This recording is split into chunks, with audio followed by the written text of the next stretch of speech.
Before we begin, take a moment to get comfortable. Let your arms go heavy, your breath slow.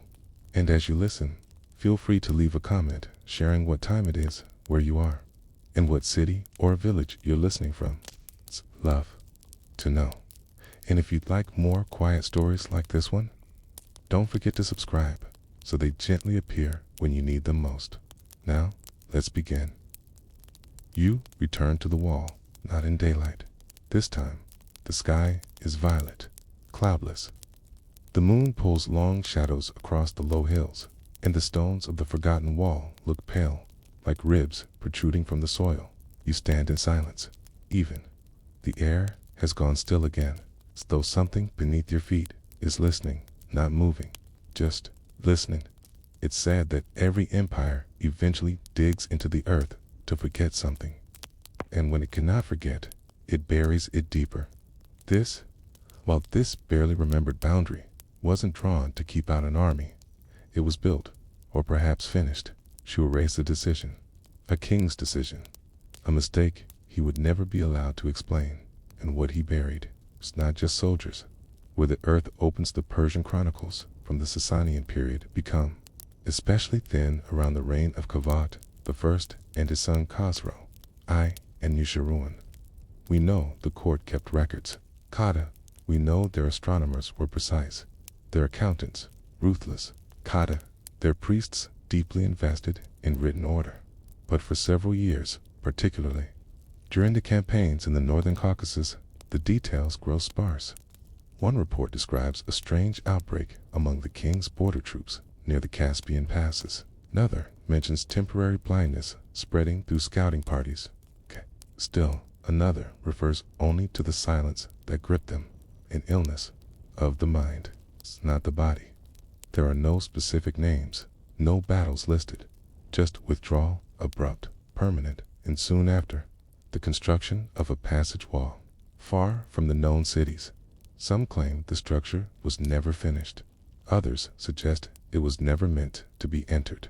Again, the builders who never returned in a lesser-known account preserved in a 12th century Armenian manuscript. A story appears stripped of imperial pride or Persian polish. It tells of a caravan of worker stonemasons, engineers, and a company of soldiers dispatched north to complete a task ordained by the stars. Their supplies were abundant. Their labor was conscripted. The reward was silence. They marched north. They vanished. The record says the king sent no one after them, not because he was cruel, but because he knew what they had seen.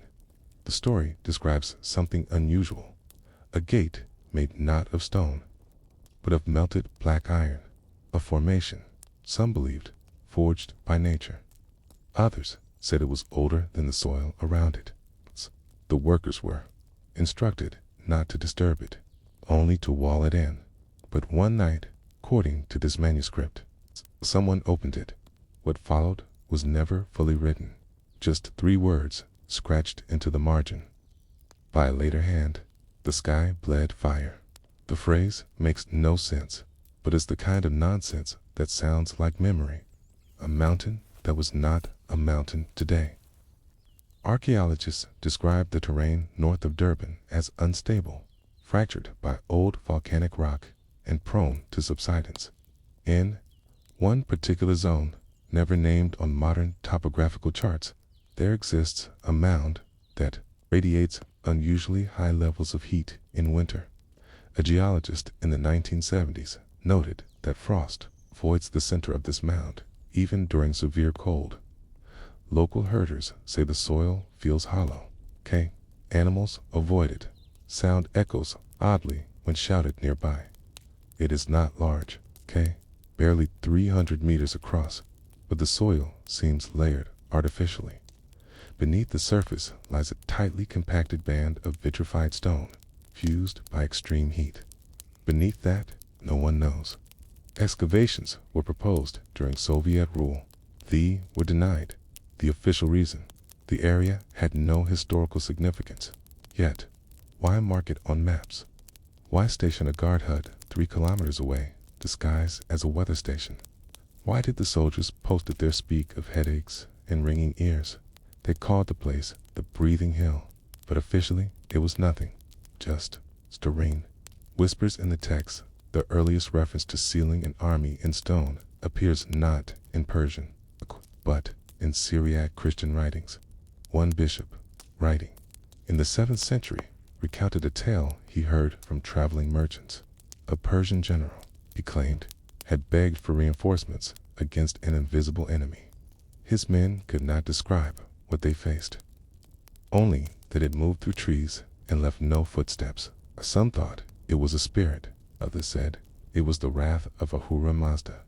But the general, fearing the infection of fear more than any enemy, ordered his troops to dig, to build, to bury. And when word reached the king, he simply agreed. No attempt was made to retrieve the army. Instead, stone was sent. Architects were instructed to reinforce the general's seal. It was, said the bishop, the only war the Persians fought where survival meant never winning. He ends his passage with a quote from Isaiah, unrelated, but eerie, "And they shall be shut up in prison, and after many days shall they be visited." Historians who shrug modern scholars generally dismiss these stories as myth layered upon myth. They argue that Alexander's Iron Gate was symbolic, that the Persian walls were defensive, not mystical, that talk of sealing monsters or armies was political propaganda or medieval imagination. They are probably right, but not certainly. And the wall still stands, though only in fragments. And the mound, the one that radiates heat without fire, still hasn't been opened. And sometimes stories persist not because they are true, but because they explain something people were never meant to understand. What could be buried, so what might have been sealed? Not demons, not spirits, but something simpler, something colder. A disease, perhaps of the mind or the body. A madness that spread too fast, too strangely, for the medical knowledge of the day. Or perhaps a biological weapon created by accidents, something awakened in the soil, unknown to the human immune system. Maybe even a psychological condition, mass hysteria, triggered by altitude, isolation, or toxins from volcanic gas vents. The symptoms described as silence, hallucination, seizures, paranoia match exposure to hydrogen sulfide and sulfur dioxide. Both gases can leak from fault lines and old volcanic fissures. The breathing hill, truly warmer than its surroundings, may be venting such gases even now. And if that were true, the decision to wall it in was not madness. It was mercy. Why? The silence matters. History often remembers wars, but rarely does it record avoidance. What does it mean when a king removes an entire event from the record? Not just the details, but the shape of the memory. What if the wall, the one not on any map, wasn't a monument, but an apology? Not to the soldiers, to time itself.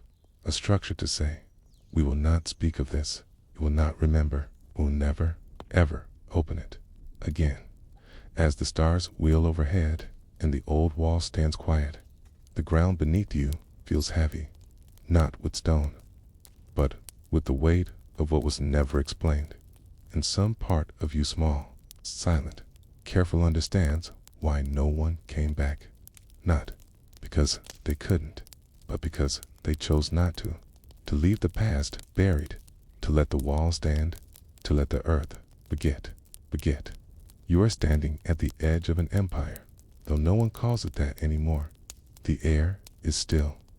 The wind has not spoken for hours, and on the dry horizon, too, in tan, washed in ochre, there is a wall, not tall like Rome's, not ornate like China's, just stone, stacked and crumbling, swallowed by sand and time. No signs mark it, no road leads to it, but it is old, so old it has forgotten its name, and once it may have been sealed from the inside. There is no beginning, only dust. The wall stretches across what is now Azerbaijan. Near the Caspian Sea, close to a narrow passage that has always whispered of secrets. Derbent, they call it now. The name means closed gates, and the land remembers it that way. This sliver of geography, wedged between the Caucasus mountains and the sea, was the only way armies could march south from the steppes. So empires sealed it, not once, not twice, but again and again, each generation fearful of what lay beyond the hills. Yet this story is not about the known gate of Sturmium. It is about something else, a structure older, more obscure, a wall not drawn on most maps, not written in most chronicles, only described in fragments, in scripts so old they are almost prayers. The king who needed a barrier, the chronicles of ancient Persia, particularly during the time of the Sasanian Empire, 224 to 651 CE, tell of rulers obsessed with borders, not out of conquest, but out of survival.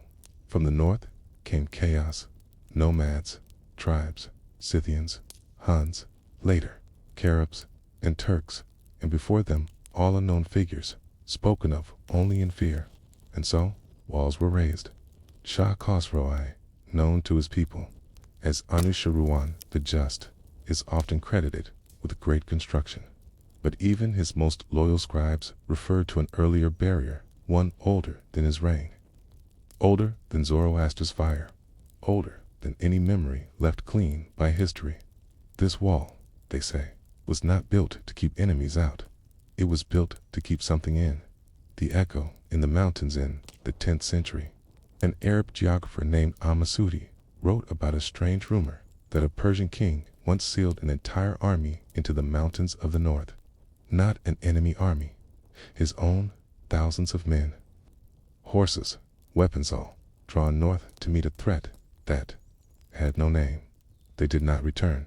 Instead, the king ordered the passage closed with stone, with fire, with prayers. The tale seems absurd, but as with many legends, it clings to something real. Durban was indeed fortified. But beyond it, near the highlands, there are ruins, broken barricades, and subterranean shafts. Inscriptions lost to erosion. Foundations with no structure above them. Walls leading to nowhere. And silence. Too much silence. When Alexander came, there is another thread in this tapestry. The Greeks, after Alexander the Great, passed eastward into Persia. The stories changed. One legend from the Romance of Alexandria, texts stitched together from fragments of Greek, Syriac, and Persian myths, describes the conqueror building a massive gate between two mountains to trap the forces of Gog and Magog. Whether Alexander did this, or whether later Persian kings adopted the myth, no one knows, but the gate became part of the memory of the region. Later Islamic tradition also adopted it in the Quran. Surah Al-Kahf 189-498 mentions Del-Qarnayn, often identified with Alexander or a Persian king, who sealed off Gog and Magog behind a barrier made of iron and molten copper. The people behind the wall were said to be chaotic, destructive, inhuman. But again, the story never says what they really were. And maybe that's the point. Maybe the people who built the wall didn't know either. Maybe that's why they sealed it. Stones that breathe, some say the wall is a metaphor, a warning about isolation, a dream of order. But others believe it was real Russian.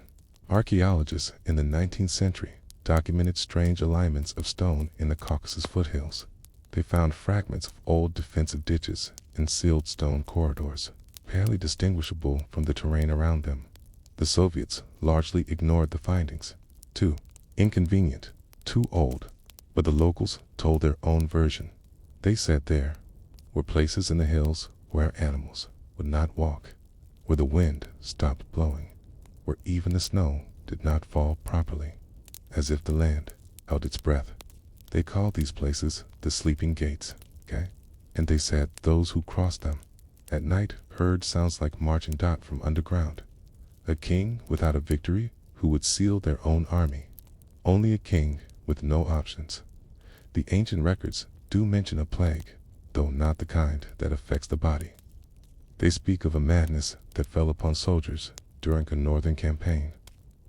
Some turned on each other, some disappeared into the fog. Others walked without speaking, even as their comrades died around them. When the survivors returned, the king ordered no further expeditions. Instead, he summoned engineers, priests, builders, and he made a wall. Not in Durban, but somewhere farther west. The name is lost, but the memory remains. The army was buried where it stood, and the mountain became their tomb. Why? No one remembers. There are reasons the wall doesn't appear on maps. Most historians dismiss the tale as folklore. The coordinates are vague. The stories contradict each other. There's no inscription that says, "Here lies the sealed army." But this is how forgotten history works. Some things are meant to be remembered completely, because the full version is too uncomfortable, too strange. And when kings build walls, not to keep enemies out, but to hide what they've done, record tends to fall silent. Stone lasts longer than paper, but silence lasts longer than stone. And so, here you are, at the edge of a forgotten wall. Nothing to see, no plaque, no tourist marker, only stones, stacked once by calloused hands, pressed in place by fear, and sealed forever by a king who never wrote his own name on it, because some victories are not worth recording, and some defeats are better left buried.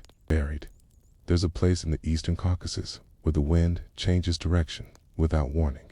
It's not loud, not sudden, but if you listen, you can hear the grasses begin to shift one way, then the other, like a tide that can't remember which.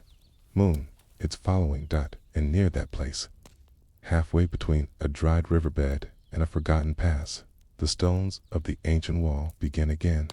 Only a few at first, no taller than a man's knee, then more, stacked higher, tighter, as though the wall itself is waking up, remembering its shape. No birds rest here, no trees grow, but the ground feels thick like it's holding something. And not water, not oil, not bones, just memory. Memory, packed tight enough to press back against the soles of your feet. And it is here that the last part of the forgotten story begins, not with the king, but with a single man. Hundreds of years later, ACARTOGRAPHER. And a question. The man who mapped a blank in 1732. Persian cartographer named Jamal al-Din Shirazi was commissioned to survey the northeastern territories of what had once been the Sasanian Empire. His orders came not from a sultan, but from a group of foreign scholars hoping to document Persian geography for a European atlas. Jamal was meticulous. He cross-checked old Persian texts with new reports. He walked 4 miles each day. He made detailed notes, but there was one spot on the map he couldn't finish.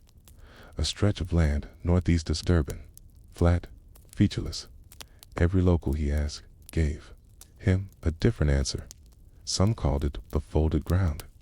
Others simply said, "Don't go there." When he finally reached it, he found nothing.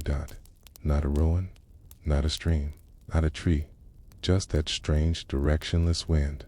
And then, at the center of that emptiness, he saw a line of stone, barely visible, brushing up from the dirt like the spine of something ancient trying to stretch.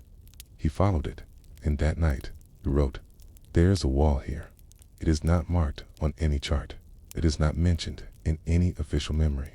Yet, it is here, quiet as a grave, and just as heavy." Jamal left the region the next day. He never returned, but in the margin of his map, sketched the wall in thin ink, labeled only with a single word, Nadra, the unseen. The old woman's dream, another source, survives not from a historian or king, but from a story passed down through villagers in the Kuba region. In this tale, an old woman dreams of a long black gate rising from the hills. In the dream, it speaks not in words, but in rhythm, a pulse like distant footsteps underground. She follows it through a forest that no longer exists. And as she walks, the trees fall silent. No birds sing, no leaves move. She reaches the gate. It is shut, but not locked, and she understands that opening. It would not free something, it would remind it. She wakes, cold, breathless, covered in dirt. When her children ask where she had gone that night, she cannot answer. They find no tracks outside the house, but near the edge of the old road, her walking stick stands upright. It's planted in the earth by itself, as though waiting. The villagers tell this story not to explain the past, but to avoid it. They do not build homes near the hill. They do not plow its soil. They let the walls sleep. What the earth returns in 1981. A brief excavation near the area known as Calais. Darband uncovered stonework far deeper than expected. Engineers widening a local road accidentally exposed a buried corridor, roughly 3 meters wide, lined with stone fused by extreme heat. The workers entered, expecting a tunnel or a tomb, but 11 meters in, passage stopped, sealed with metal, blackened, warped, not rusted, melted. A second wall hidden behind the first. Radiocarbon dating was inconclusive, but the fused layer suggested temperatures not reached by simple fires, perhaps volcanic, perhaps something else. No inscription, no artifact, only silence after one night. The site was filled in. The official reason, unstable ground, unofficially. The workers spoke of ringing in their ears for hours afterward, of voices they couldn't quite explain, of footsteps that didn't echo properly. One worker refused to return. He described the experience simply. It felt like the mountain was listening to us. Time wears everything thin by the 21st century. Only a handful of scholars still mention the wall. Satellite imagery sometimes shows odd linear anomalies near the Durban corridor. But erosion, development, and politics have erased much. Yet the wind still shifts there, and on quiet nights, older shepherds say they hear music. Not pleasant music, not the kind made by flutes or drums. It's kind of humming, pulsing, like stone remembering how to vibrate.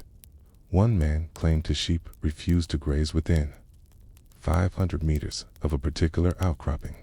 They would freeze, then bolt. Every time he built a fence there, it collapsed the same week. Not from rot, not from weather, just collapsed. What can't be mapped so? Why is this story still here?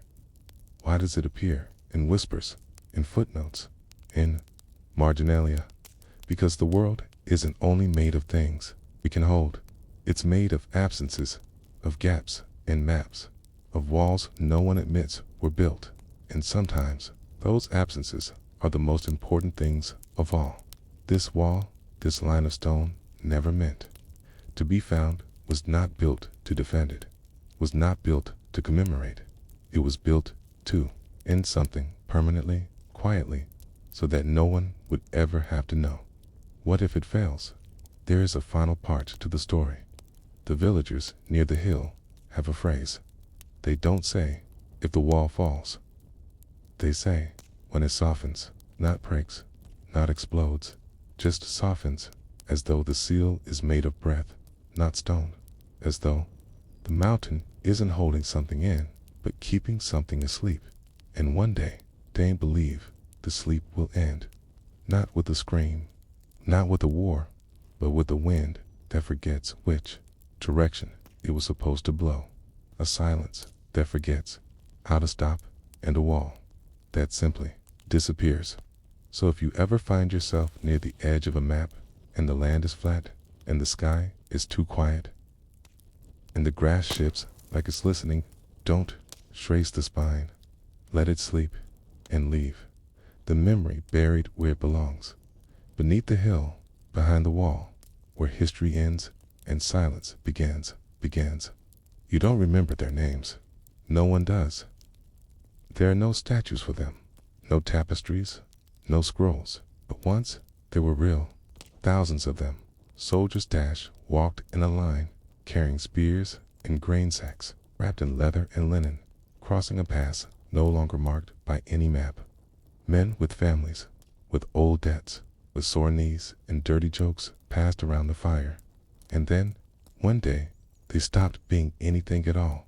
No bodies, no survivors. No story, just a single record, found in a half-destroyed archive centuries later, written in cramped Aramaic on the inside of a tax ledger. It reads, "Sent to the East Gate, 30,000, no return, no breach, no witness, closed." That's it. The rest is silence. But the silence speaks. And tonight, we listen. The campaign that didn't exist in the year 503 AD, to the twilight of the Persian Empire, a military campaign was quietly prepared near the empire's northeastern border. There were no declarations, no celebrations in Ctesiphon, no public orders. What we do know from sparse records is this: the king at the time, Kavad, had received troubling reports from the eastern reaches across the Caspian Gates and beyond. Nomadic tribes, sudden disappearances of tax agents, whispers of entire villages found empty fires still burning, bread still warm, but no people, not raised, not looted, just gone. So he summoned an army, not his elite royal guard, not a formal expedition, but a quiet force, drawn from their provinces, veterans, mercenaries, a few noble sons hoping for land. Grants in exchange for service. They were told to report to Gate 2. Gate 2 wasn't a city. It wasn't a border station. It was a euphemism. Those who heard it often stopped asking questions, because Gate 2 meant beyond the wall. It meant something had already gotten in, or might, and so they went. 30,000 steps historians argue the number. 30,000. Some say it's too round too. Perfect. But ancient empires liked round numbers. They made losses easier to explain. We imagine them marching in columns of 10, light packs, staggered horses, shields slung over backs. 3 days' rations, oilskins, sand filters. They followed the old Silk Road, then veered off, up a path not used in a century. It snaked around ridges, dipped into valleys full of black rock and thorny shrubs. Locals wouldn't guide them, so they moved without maps. They made camp at night, quietly, no fires then. On the 6th day, they reached the place where the grass stopped growing.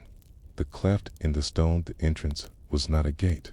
It was a cleft, a thin, vertical split in the stone, like a wound.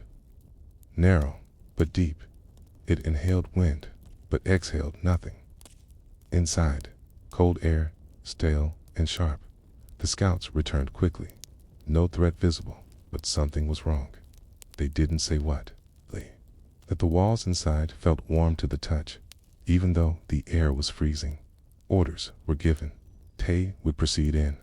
Not all at once, in waves, 5,000 at a time, every 2 hours, by the time the last wave arrived. No one from the first had returned, but there were no screams, no noise, just the wind, and then the wall closed. Not with violence, not with a quake. It just finished itself. Reports that never came in the capital. No messenger ever arrived. Kavat asked his viziers for updates. They replied, "The route is still secure." But none of them knew why they were saying that. They just did. There was no panic, no mourning. The empire kept turning, and Gate 2 was never mentioned again, except once.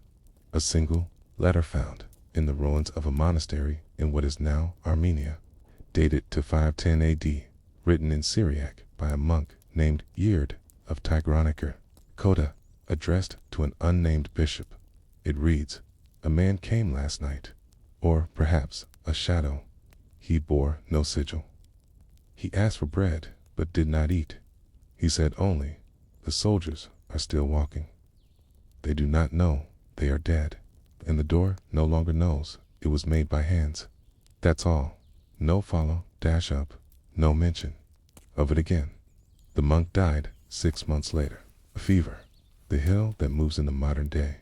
There is a region in northeastern Iran where GPS devices often fail. Not dramatically, not dangerously, just subtly. They drift. Coordinates shift a few meters over time, especially during windstorms. Locals say the land there is salt, that wheels don't grip, that buildings don't last. One farmer tried to build a stable. The wood kept warping, not from rain, but from inside. He burned it down himself. Said the animals wouldn't enter. What is a tomb with no dead? This is the question that survives. If 30,000 went in and none came out and no remains were found, was it a battle, a trap, or something else? Some scholars speculate it was an early version of psychological warfare, some trick of the terrain or architecture designed to disorient and isolate.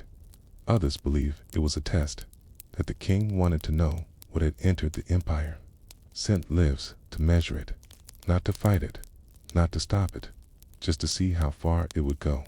A human barometer for something older than politics, older than stone. What does the silence mean? When you lie down tonight, you'll hear noises in the dark, a distant hum, the click of wood, pipes settling, wind shifting. You'll tell yourself it's the house. It is. But the soldiers of Gate 2 never had that comfort. They walked into a mouth with no voice. They marched across rock that felt too smooth, like it had been polished by things without hands. And then they were gone. Not crushed, not burned, just removed, their names, their oaths, their weight on the earth, gone like breath, on glass, gone like footprints in rain, gone like pages never written.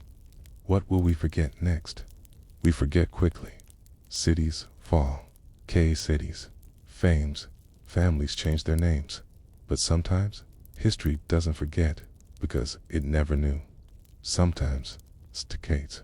Something swallows memory whole. And when that happens, all that's left is a strange gap where curiosity used to live. Gate 2 is one of those gaps. The wall still stands, the wind still shifts, and the ground. It remembers. It always remembers. But it doesn't speak. Not unless you go. Can. And you shouldn't.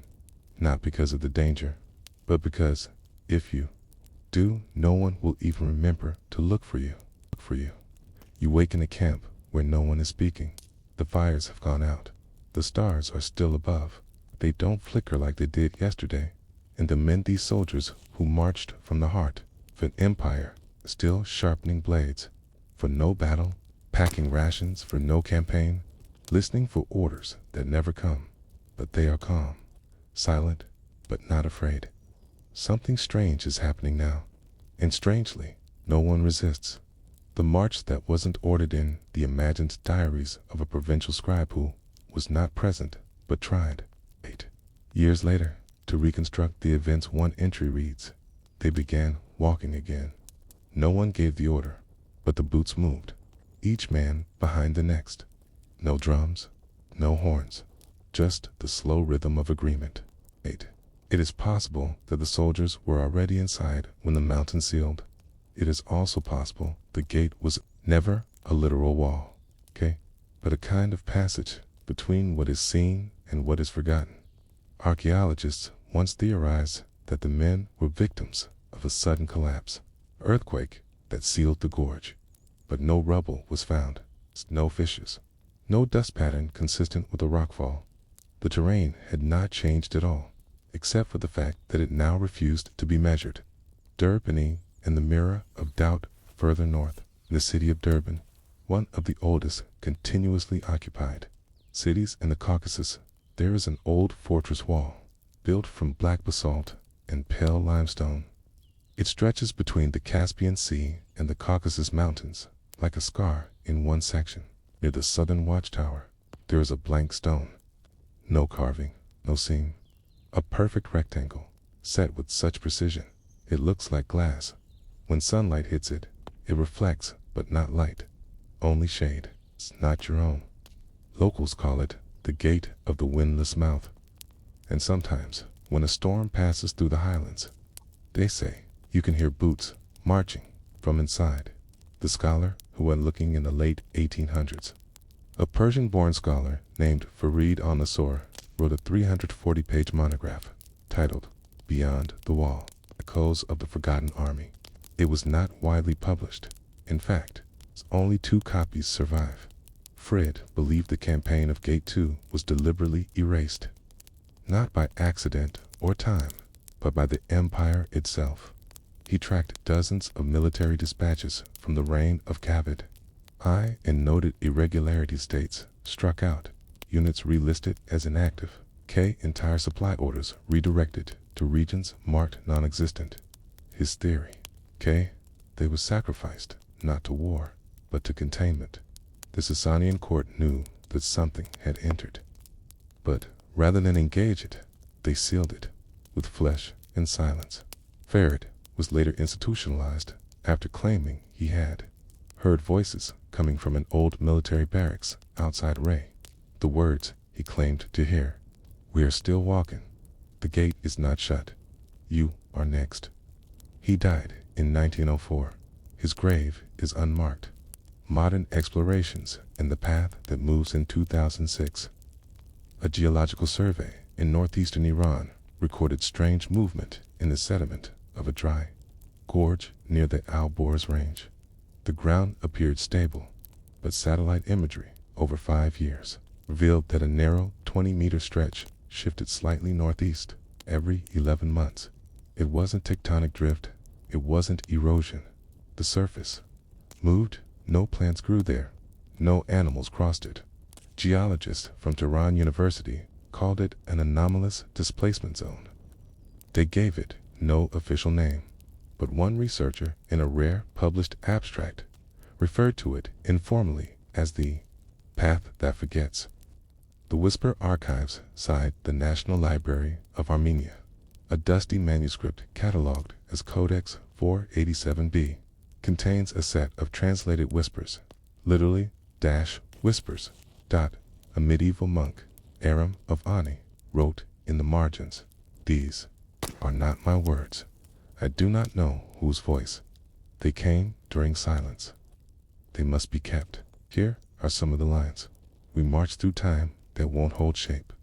Our names are eaten by the walls. It told us we would guard the gate, a debt. We became it. The king does not remember us. Therefore, we are eternal." Linguists argue these are poetic hallucinations, fevered dreams of a monk in isolation. But one line stands out. "We stood in rows. We stepped through, and the mountain remembered the sound. So it sang us shut." The cartographers mistaken a rare map printed in Venice in 1547. A blank area east of the Caspian Sea is labeled simply Hic non est itir. Here, there is no path. But in the 1658 edition of the same map, the label is genannt a single winding line is added in ink, too fine to be part of the print. The line ends in a curl, a spiral dot, and beside it, a word barely legible, claustrum, Latin for lock, or prison, or gate. The last record one of the few Sasanian court scrolls to survive the Islamic conquest is now in the British Library, burnt on one edge, faded, translated only once. It ends with this passage: "Let the gate be remembered as myth. Let no son seek his father among the dust. Let the soldiers be the stone itself. The empire cannot bear their story, 8, so it must not be told." And at WASN, single quotes, "Not until now, and still they walk somewhere in the dark under dust, under time, under denial. 30,000 men are still marching. They are not undead. They are not ghosts. Their memory made motion. Each footstep, a warning. Each breath, a refusal. They carry no banners. They silence. And perhaps, one day, the ground will remember enough to open again. But by then, we may have forgotten what we lost. And worse, we may have forgotten how to listen. Listen, you've made it this far. There's no need to stay alert. Let your breathing settle. Let the weight of history soften the air around you. We return now, not to the living, but to the long-forgotten space in between, where names fade, where silence holds its shape, where even memory is afraid to linger. This is not a story about death. This is a story about unhappening. The king never asked again Kovad. I was not known for hesitation. He restructured taxes, challenged the nobility, aligned with fire temples and renegade priests. But after Gate 2, he did something strange. He stopped reviewing Eastern dispatches. His scribes kept writing them, but they were never read aloud. He would sign them without a glance. One court historian noted, he stared at the ink, but not the words, as if what they carried might speak back. And when his son Khosrow asked just once why so many men had disappeared from the census rolls, Kavad simply replied, "There are things the empire holds, not with steel or law, but with forgetting." The boy never asked again. The tomb that wasn't built in the southeastern highlands. Low stone ring lies buried beneath centuries of ash and soil. It is not a fortress, not a burial mound. It has no entrance. It's just a circle. 7 meters across, perfectly smooth, made of quarried stone that matches nothing in the area. No inscriptions, but near the edge, someone once carved deeply, crudely, with force knot and Persian, but in an older tongue. For those who remember too well, archaeologists dismissed it as post-Sasanian. Some even claimed it was a herder's pen. But then, why does the soil inside the circle test as magnetically neutral? Why do compasses stop spinning when placed in its center? And why do sound recordings taken nearby always come back silent even when birds were singing? It's a song that stops among the Talish people. An old lullaby survives in fragments, sung only by grandmothers. It's passed without explanation. The words do not rhyme. There is no melody. It begins with soft syllables. When the men went in, they left their names, walked like wind through bones and flame. Then it stops, not with a final verse, not with closure. It simply ends, mid-breath. Children often ask why. The answer is always the same. It is not our song to finish. The Echo Experiment in 1972. A group of Soviet researchers conducted an experiment near the Caspian coast. They were testing geoacoustic reflection, patterns trying to map underground formations using sound pulses. The equipment was sensitive. It measured how sound bounced through rock and mineral, but in one location. They fired a pulse into a ridge known locally as the Silent Flank. The data returned something strange. No echo, not dampened, not delayed, just nothing, as if the sound had been swallowed. They repeated the test 12 times. Same result. They moved 30 meters in any direction. It was returned. But within the Silent Flank, it was only absence. One technician joked, "It's not that it didn't bounce. It's that it didn't exist anymore." The project was discontinued. The report remains unclassified, but unread. The translator, who lost his voice, a Turkish linguist named Dr. Simil Bayrak, once attempted to translate the whisper fragments from the Codex 487b, the same ones written in Syriac. He worked in isolation to 2 years. In his notes, he described the process as linguistically inconsistent, but emotionally precise. He believed the whispers obeyed a language older than grammar. One line troubled him most. They are not men. They are the moment before breath, the pause before a scream, a silence in motion, He wrote, "I believe they were turned into something, not ghosts, not relics, but continuity itself, a padding the mountain needed to repeat after completing." The translation, Dr. Bayrak gave a lecture at the University of Istanbul. Midway through, he stopped speaking, not by choice. His vocal cords were later found to be undamaged, But he never spoke again. He died 11 years later. In his final journal entry, he wrote, "Words belong to the living. I have heard something else. What if they were right? What if the army wasn't swallowed by death but by function? What if the 30,000 men became not victims, but components? Moving parts in a gate not made of wood or iron or even stone but time." Consider this line often misread in Farida al-Nasr's manuscript. The mountain did not fall on them. They fell into the shape the mountain needed. What if the men became ritual? It's a kind of walk-in lock, a kinetic prayer. What if, by marching in eternal silence, they are not lost, but keeping something else from being found? The pattern of repeating numbers send records from 3 different centuries, once in the Sasanian census, once in a 12th century Persian epic, and once in a modern shipping log. A number repeats, 29,970, not 30,000, always 29,970, and always followed by a note. Closed, sealed, no breach. 30 men short, always were those the scouts, the first wave. Or were they the ones who never stepped inside? And if so, where are they now? Warning in disguise. In 1959, a rare folktale was recorded in a remote Dagestani village. The storyteller was 92 years old. The tale went like this. There was a stone house beneath the earth. Men entered to fight shadows, but they became the floor. And now, when the stars go silent, they march again. If you hear them, don't answer.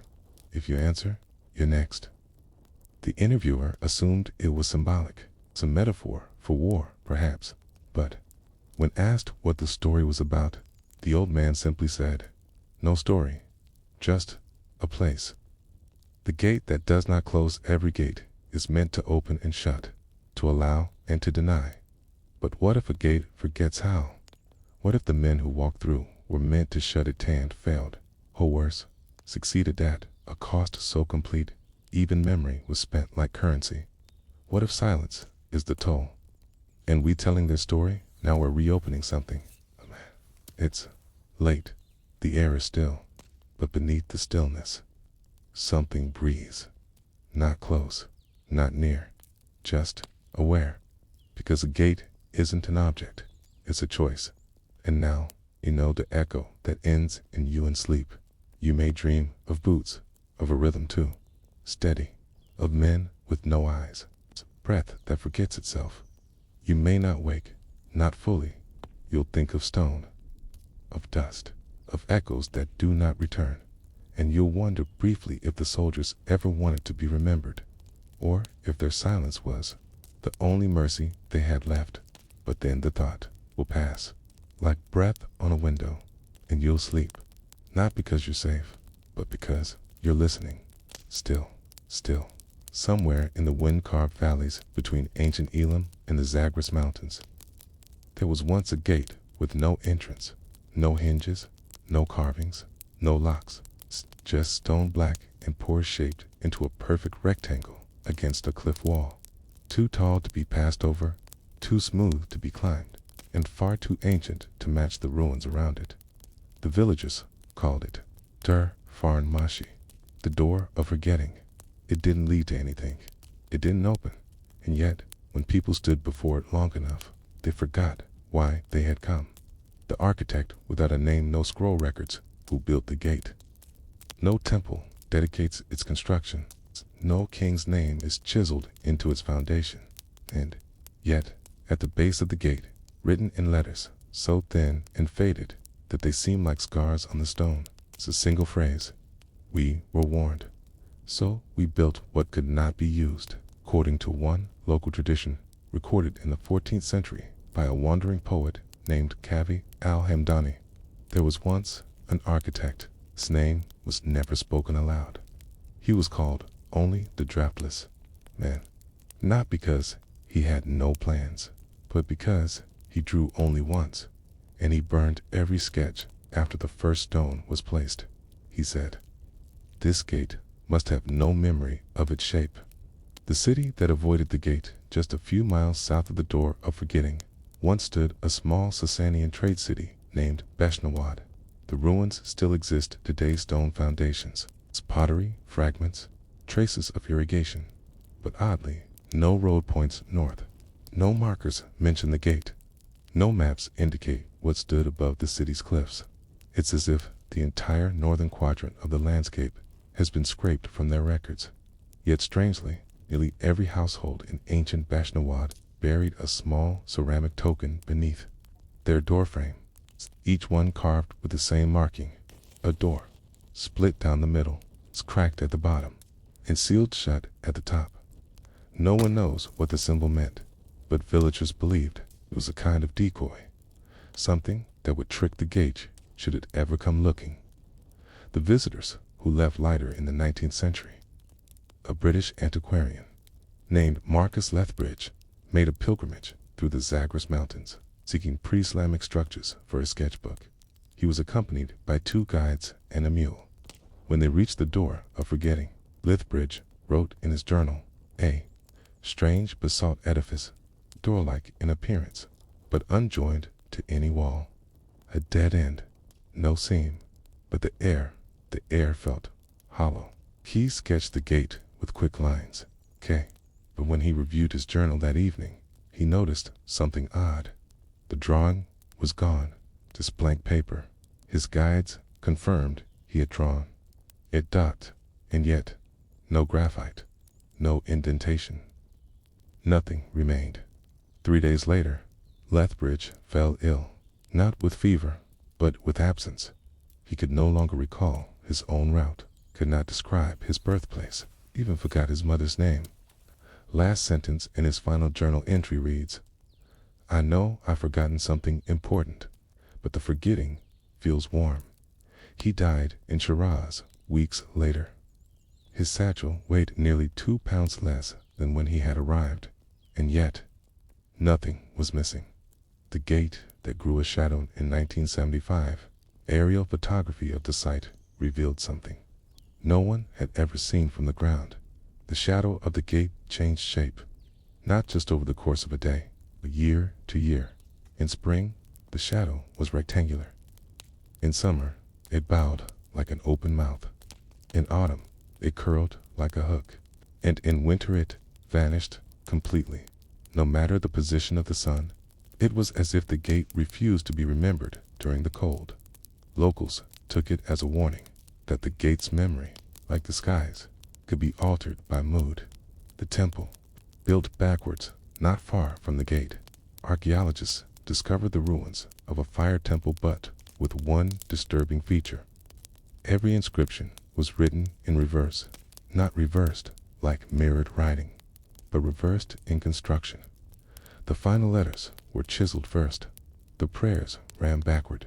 Even the spiral staircase turned inward, ending in a pit rather than a rooftop inside the central chamber. The soot from centuries of fire offerings had risen in, twisted form a blackened spiral on the ceiling that pointed not to the heavens, but toward the gate, as though the flame itself had tried to speak, but could only whisper backward. One inscription translated, "We do not pray for light. We pray for forgetting. It's the memory that wasn't yours." A strange experiment conducted in 2012. A team of psychologists studying collective memory showed a series of images to test subjects from the region. All participants were told to look at a photograph of the door of forgetting, then were quizzed an hour later. No one could describe it. Even stranger, some remembered a different image entirely. A meadow, a bowl, a woman's face. It was as if the mind, when prompted, invented a substitute. One neurologist remarked, "It's like the brain decided it needed to erase the door, but couldn't leave a blank, so it stitched in a dream." This phenomenon was dubbed the forgetting patch. It has never occurred with any other structure. The letter, it didn't arrive in the archives of the Armenian monastery of Sanahin. There exists a parchment, envelope stained, crinkled, but unopened. It bears no sender's name, no postage, just 3 words: "Do not ask." Inside is a letter written in pale blue ink on brittle cloth paper. It begins, "I went to see it. I told no one, but the gate. It noticed." The letter goes on to describe a journey that was both physical and unreal. The traveler describes hearing no birds, feeling no wind, seeing no reflection in water by the end. The handwriting becomes erratic. It finishes with a line that no one has successfully translated. It is not in Persian, Arabic, Armenian, or Syriac.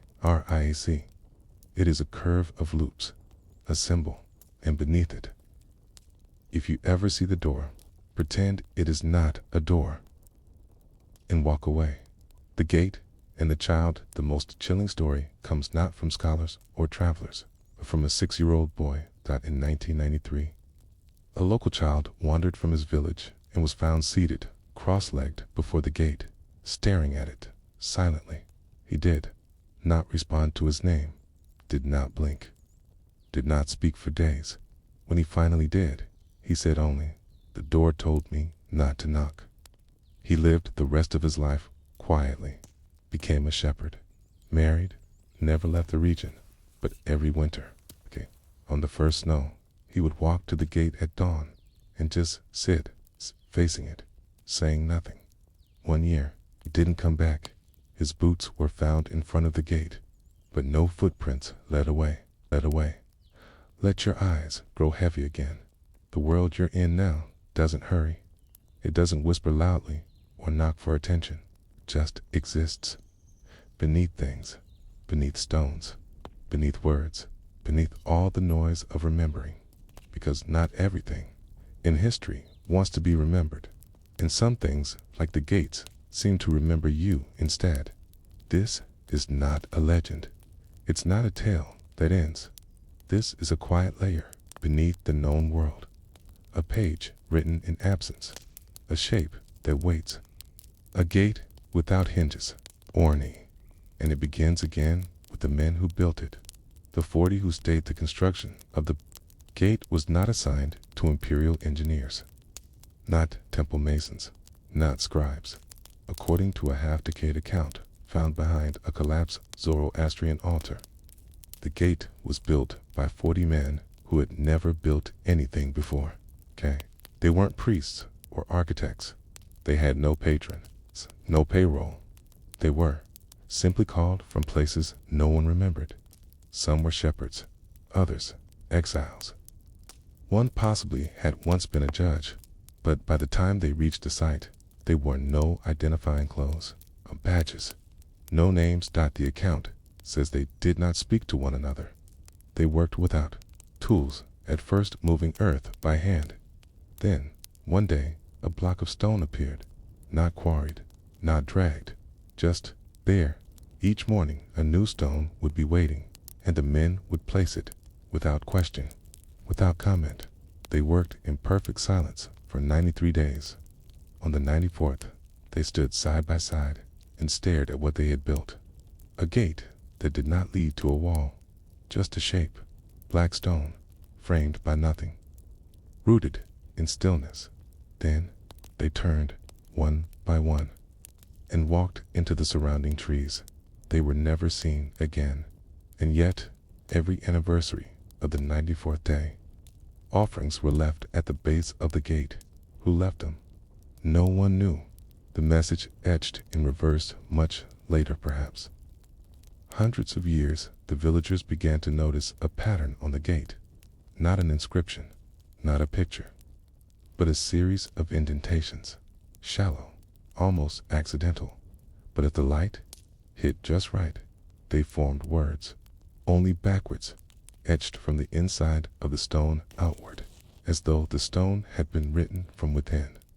One linguist spent 10 years deciphering the shapes. He believed the message was only 3 words, but he was unsure which 3, because depending on the time of day and angle of sun, the reflections shifted up. Sometimes the gate said, "Go no further." Sometimes I do not sleep. And sometimes you are inside.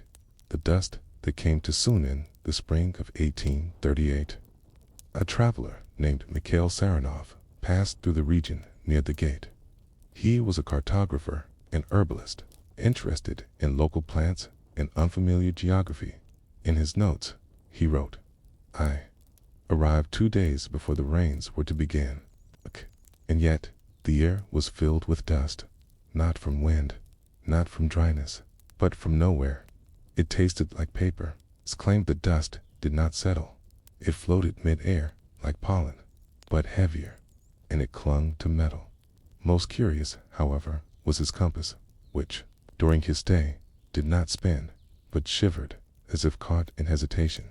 He would go on to die weeks later of unspecified fever. A friend, he wrote, "Something here unwrites. I don't know how to say it. I was never here." The woman who walked through there is only one recorded story of someone touching the gate. A woman named Layla said to be a herbalist and widow visited the gate during the summer solstice of 1902. She lived alone on the edge of a nearby village and was known to walk long distances in silence. Children called her the Whisper Mother because she never raised her voice. On this particular day, she brought with her a small satchel of crushed myrtle leaves, a clay bowl, and a scarf, woven with silver thread. She walked barefoot. She reached the gate, placed the bowl at its base, and then pressed both her hands to the stone. And for a moment, according to a herder who watched from a distance, the stone turned white. Just for a breath, then darkened again. Layli stood there for an hour, and then she stepped forward. The herder ran down the hill, fearing she would strike the stone, but when he reached the site, she was gone. No footsteps, no bowl, no scarf, just the gate, quiet, waiting, and a faint silver thread caught in a crack in the stone. The measure that failed surveyors who visited the site during a 1978 archaeological mapping mission tried to determine the exact height and width of the gate. It appeared to be roughly 4.7 meters high, and 2.3 meters wide. But every instrument laser, tape, even visual estimation returned different results each time. The final report stated, "We cannot say whether the gate has dimensions, only that it shows dimensions." Photographs faded faster than normal video recordings. Returned static, and audio captured near the stone included one repeating note, a low hum at 37.1 hertz, repeating in cycles of 94 seconds, the same number of days the original builders worked. The sound that enters sleep locals report a recurring dream, a hum, low and steady, like the ocean, but mechanical. Not from outside, but inside the chest, and in the dream, they are always walking toward something, not a place, not a person, just a shape. And no matter how far they walk, the hum remains just ahead. Some say they eventually wake. Others say they do not.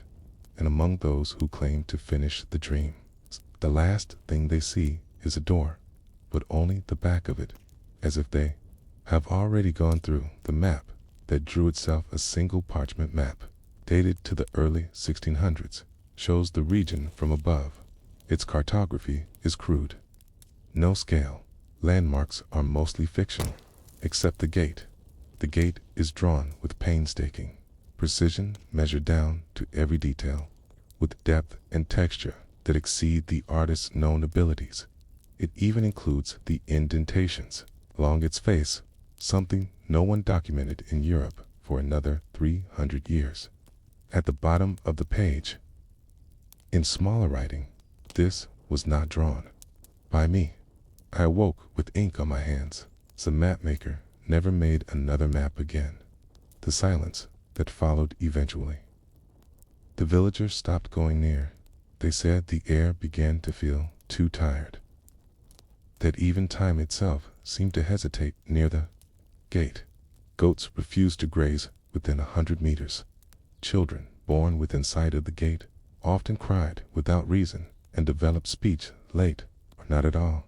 And those who lived long enough in its shadow began to forget simple things, not memories, but habits. how to tie a knot, how to boil water, how to call someone's name. One elder said it plainly: it is not death, it is the slow cancellation of being noticed. A gate that needs no entrance it is now believed by those who study what remains that the gate was never meant to be used. It is not a passage. It is not a sill. It is a mirror of intention. You do not go through it. It goes through you. And maybe that's what it is. Maybe that's why it was built without knowledge. Why it offers no opening. Why it remembers nothing but shape. Because some truths are too loud to be kept, and the only safe way to hold them is to build a door that cannot open. There is a kind of remembering that does not involve names. A memory that doesn't ride the surface of thought, but lives deeper beneath the folds of the world. It hides in soil, in silence, in the strange hush before snowfall. It does not knock.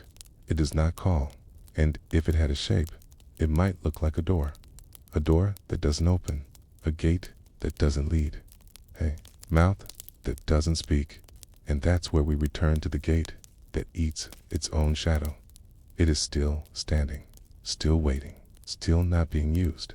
And maybe that's the point. But there is more. There is always more. The archive that refused to burn in 1947, a storage vault beneath the crumbling library in Artabile, caught fire. The building was old Safavidah, built mostly of wood and crumbling clay. The fire spread fast, consuming floors of manuscripts in minutes. But one section refused to burn. It wasn't saved. It simply didn't catch in the soot-covered chamber. Preservation workers found 5 scrolls wrapped in wax cloth, untouched by flame or heat. The rest of the room was destroyed. But these bond dry still coolly, as if untouched by time. Each scroll bore no title, no date, no author, but one bore a simple symbol, a rectangle, blackened, with a thread unraveling from the top left corner. The only contents inside were fragments, half-lines of verse, drawings without labels, and what appeared to be a catalog, but not of objects, a catalog of silences. Each entry described a kind of silence, a silence felt at sea, a silence found during snowfall, a silence experienced when standing near the stone shape that devours shadow. One entry translated reads, "The sixth silence folds the tongue of the world. If you hear it, you are no longer a visitor." Another reads, "Not all silence is absence. Some is attention. Some is listening that cannot close its eyes." To date, no scholar has successfully categorized the rest. The scrolls are kept sealed. They are too fragile to display, too haunting to ignore. The pilgrims, without beliefs, somewhere around the early 1600s. A small sect of wanderers began appearing in villages along the Zagros passes. They wore no religious symbols. They carried no books, but they always asked the same question, quietly, in whatever language the locals understood. Where is the gate that has no name? They didn't offer gold. They didn't demand shelter. They simply asked. Sometimes they left the next morning. Sometimes they stayed for weeks, saying nothing. One shepherd remembered a pair of them camped outside his pasture for 7 nights. They faced the mountain the entire time, never eating, never sleeping. On the 8th morning, they were gone. All that remained were 7 stones stacked to a tiny arch that led nowhere. Some villagers feared them, others pitied them, but no one ever found out where they came from or what they were looking for. They had no written record, no leader, no prayers, just a question. The grave dug sideways. In 1929, a team of Soviet geologists was drilling for mineral cores in the region west of the gate when their drill struck something that echoed. A hollow. They excavated carefully, eventually uncovering a chamber. But this was not a tomb in the usual sense. It was dug sideways into the slope, not below the ground, but along it, like a tunnel to nowhere. Inside, they found skeletal remains, fully clothed, preserved by arid winds and low humidity. The body was positioned on its side, with one hand stretched forward as if reaching for something, and the other gripping a thin strip of metal. The metal was not gold, not bronze. It had no markings, but it was perfectly straight, unnaturally so. The body had no identifying ornaments, no coins, no tools, just this note scratched faintly into the dirt beside the head. I tried to unsee it. No one claimed the remains. No follow-up dig was ever funded, and the tunnel since partially collapsed has never been reopened. But photographs exist, and in each one, the skeleton's shadow falls away from the light, even when there shouldn't be light at all. The linguist who forgot his own alphabet in the early 2000s, a language historian from the University of Tehran, visited the gate site during a private expedition. His interest was purely academic. He believed the stories of the gate might be rooted in a linguistic riddle, perhaps a misreading of ancient place names or myth cycles. He brought with him 6 notebooks, a digital recorder, and a tent. He stayed 5 nights. On the 6th, he returned to the village, silent and pale. He could not speak, not due to trauma, but because he had somehow forgotten how. Doctors examined him. He was physically fine. Neurologists scanned his brain.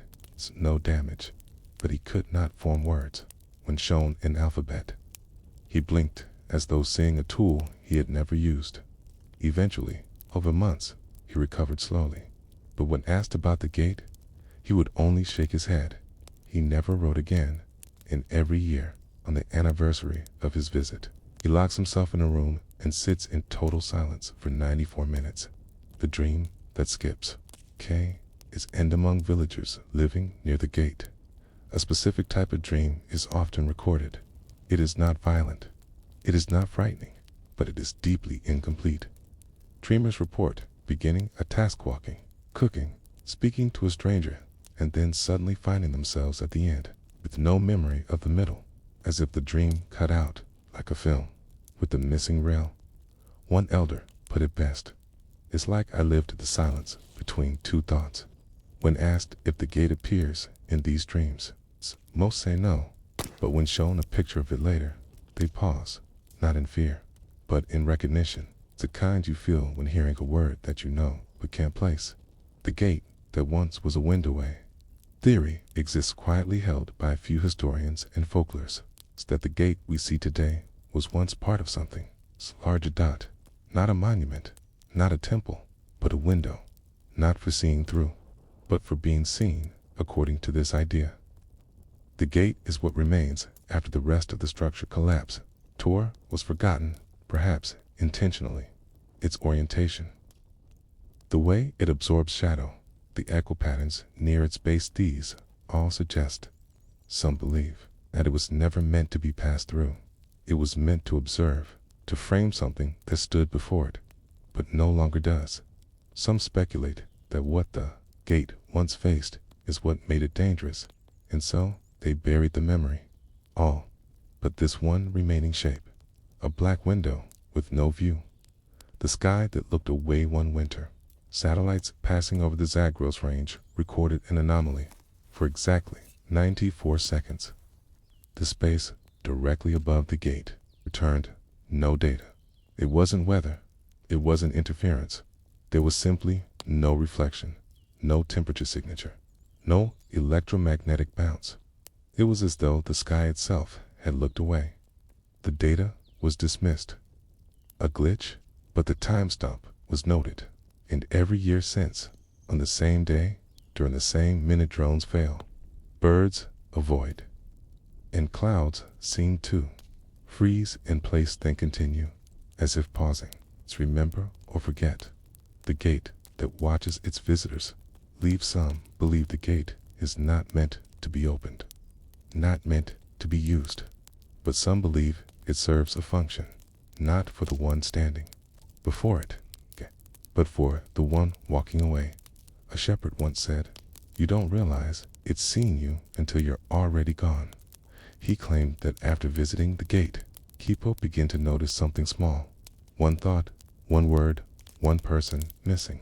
Not lost, just quietly absent.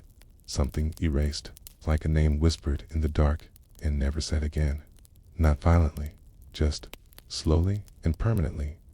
So when you think of gates, you may think of entry, of passage, of boundary. But this gate doesn't lead. It absorbs, not just footsteps, not just sound, but notice. And that may be why it was built, not to keep anything out, but to keep forgetting in. If you stand quietly on the Caspian coast, where the wind smells of salt and wild mint, you might hear it. The whisper of iron, not clanging, not sharp, but ancient, still, watching. The city of Durban once, a pass, a gateway, a wall holds its secrets without speaking. It has stood longer than most cities have names set, though modern roads run through it now, though shops and satellite dishes cling to its stones. The old fortress still grips the mountains with both hands. The stones are older than they look, and the wall stretches farther than anyone remembers building. But the real mystery isn't what's above the ground, it's what was hidden beneath, or rather, behind. The wall that wasn't meant to end. We must begin not with the Persians, but with those they feared in the centuries after Alexander's conquests fractured the known world. Waves of horsemen began to rise across the steppes. They didn't build cities. They didn't plant wheat. They didn't write histories, but they moved fast and widened. They watched the mountains, and then came a king. Not from the steppe, but from the south. His name is lost in the tongues of time. Some call him Khosrow. Others call him Anushirvan. He was a Shah of the Sassanid line, a man who feared only the future. He had watched border after border collapse under pressure. And so he built something no one thought to build. A wall that reached the sea. Not just a wall to guard a city. Not a rampart around a fort, but a spine of iron and stone pressed between mountain and sea. Anchored into the bones of the Caucasus like a bolt driven through the world's hinge. They say it was finished in one season, but no human hands could have done that, not without help. The blacksmiths, who never left old tales in Durban, speak of a clan of smiths not from Persia, not from Rome, who were brought in under secret escort, but they did not speak any known tongue. They wore no shoes, and their skin was stained the color of smoke. They worked only at night. No hammer strikes were ever heard, and when the wall was finished, they were not paid. They were sealed, not in cruelty, but in trust. It's said their forges still burn inside the mountains, tending the gate from within. No rust ever touches the iron hinges. No storm has ever warped the seal. It is not magic. It is metallurgy. So old, so perfect. It looks like myth, a gate with no key at. The heart of the wall lies the gate. Massive, featureless, seamless, not a door, not a drawbridge. A sheer plate of dark iron with no handle, no groove, no visible mechanism. Travelers pass by it. They assume it is decorative, a leftover. But for centuries, local shepherds avoided it. Their flocks refused to graze near it, not out of fear, out of recognition, as if the earth itself remembered something the people no longer did. The Byzantine Confession in the year 570 AD. An unnamed envoy of the Eastern Roman Empire passed through Durban. His travel notes, preserved in fragments, describe a moment of unease near the gate. He writes, "There was a stillness in the shadow of that door which I have not known before or since. Not silence, for silence moves. This was something else, like a pause that has forgotten to end." He also recorded a local phrase spoken in an unfamiliar dialect that he translated as, "When the hinge groans, the sky must answer, no." One today knows what that means, or if it was ever meant to be known. The burial behind the wall in 1922. During Soviet archaeological surveys, a team excavated near the southern foot of the wall.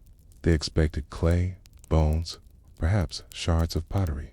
What they found instead was a void, an air pocket beneath the foundation.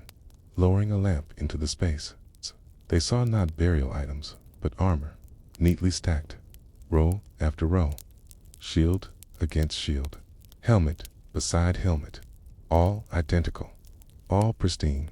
Carbon dating later revealed the iron had not corroded, even slightly, in over 1,300 years. But when they returned the next day to extract samples, the chamber was gone, collapsed, filled in. No records explain, only a final note in the dig ledger. The gate protects its dead. The dream of the general sometime in the late 1800s. A Russian general stationed near Durban reported a series of vivid dreams to his adjutant. In them, he saw the wall open, not break, not fall, just open. Behind it stood soldiers, thousands, not decayed, not ghostly, alive, silent, waiting, he said. He woke each time with one word in his mouth: released. 2 weeks later, during a routine patrol near the gate, the general's horse bucked. He was thrown from the saddle and struck his head against the very gate he had dreamt of. He died instantly. His body was buried inland, as was custom, but his Sudan heirloom from his father was found standing upright in the soil, tip driven deep as if by unseen hands. No one could explain how it stood on its own, or why the ground around it was dry while all else was damp with fog. The language that forgets. Local children playing near the wall have sometimes reported hearing music, but when asked to hum it, they forget, not because they were distracted, because the sound had no memory. One scholar described it as a non-melody, a pattern that existed only in the present, never touching the past or future, a sound that does not echo. Some linguists believe the gate may represent a form of symbolic erasure, way to lock not just bodies, a language behind it, a grammar so old and so absolute that it erases even the thought of questioning it. The army that never returned legend speaks of a battalion sent eastward, past the Caspian, on a mission of expansion. 300 soldiers, 10 mounted scouts, describes. They vanished. No bones were found, no artifacts, no conflict recorded. But one letter returned, carried by a mute. It read only, "We entered shadow." The wind turned inward. The road led us, not forward, but under. The handwriting matched none of the missing scribes. The letter is now kept in a private archive in Baku. Only 3 people have read it fully, to have since lost the ability to sleep. The third refuses to speak of it. A wall built to seal the present. Persian king who ordered the construction of the wall did not see it as defense. He saw it as delay. Oh, way to press pause on history, not by protecting what was his, but by sealing what wasn't ready. He believed the future could be locked away, like a storm behind shutters. And perhaps it worked, because what lies behind the gate has never come out. Not once, not in war, not in peace, not even by accident, which is strange, isn't it? Because walls crumble, iron rusts, secrets seep.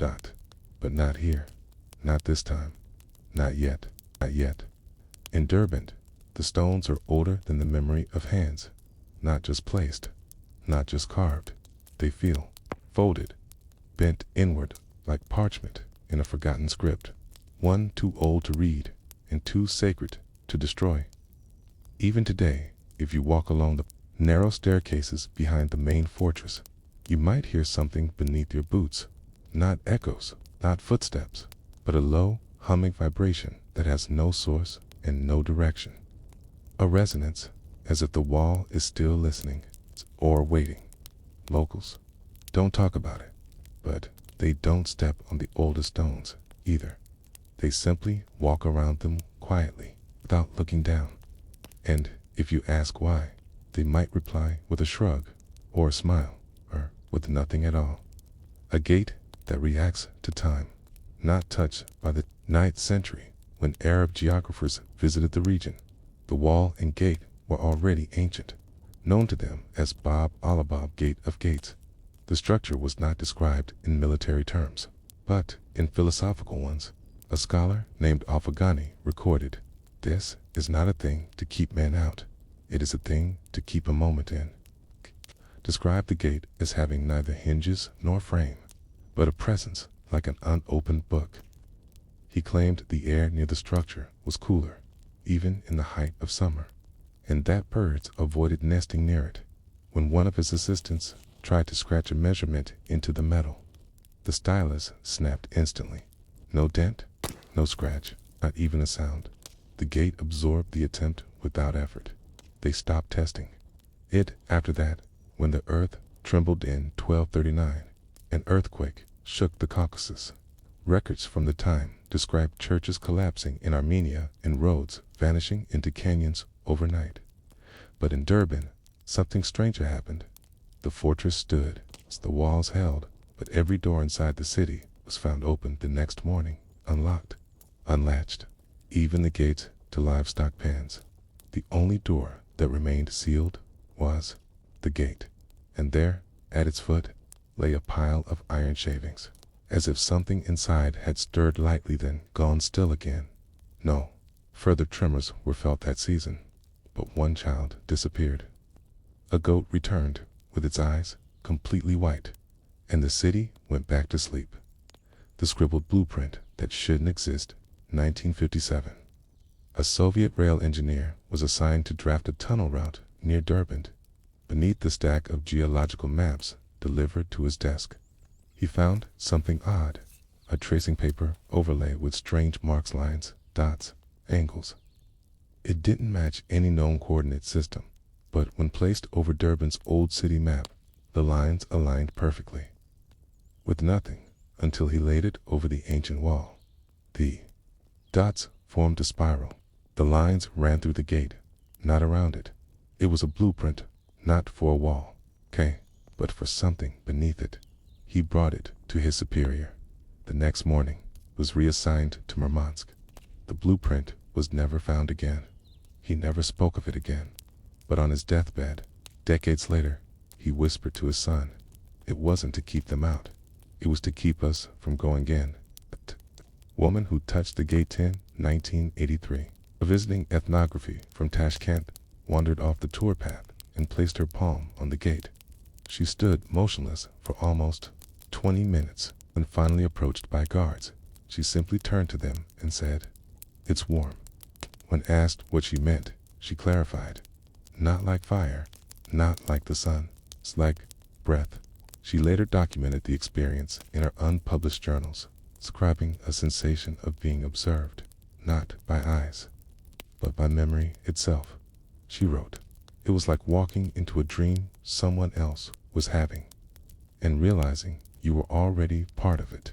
Her notes end abruptly 2 weeks later. She left Durban, changed her field of study, and moved to a monastery near Lake Seven. She never gave another interview.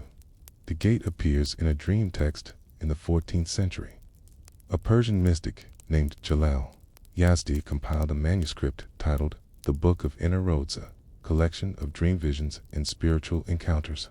One entry, listed without date, describes a gate in the wall of the earth made of dark iron, without seam or join, humming softly like a throat preparing to speak.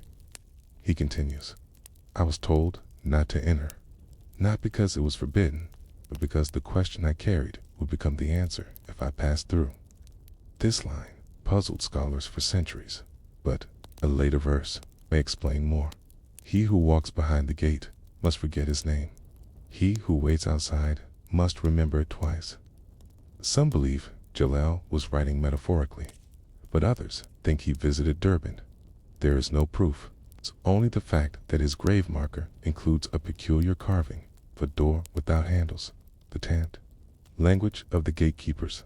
The oldest surviving inscription near the Durban gate is not Persian, not Arabic, it's not even Greek. It's in a language that doesn't match any regional dialect. It's ancient or modern, but a partial translation attempted in 2006 yielded something haunting. Speak not to the sealed. Their silence holds the world's weight. Do not ask. They are waiting for the question. No one knows who they are. No one knows who wrote the inscription, but it was carved, perfectly weathered, unfaded, beneath a layer of plaster that had been painted over centuries ago. Someone had hidden it. Someone had remembered. The iron still breathes. Thermal imaging of the gate, conducted during a 2018 restoration project, revealed something baffling. The iron was live, not in a literal sense, not organic, but it responded as the sun moved.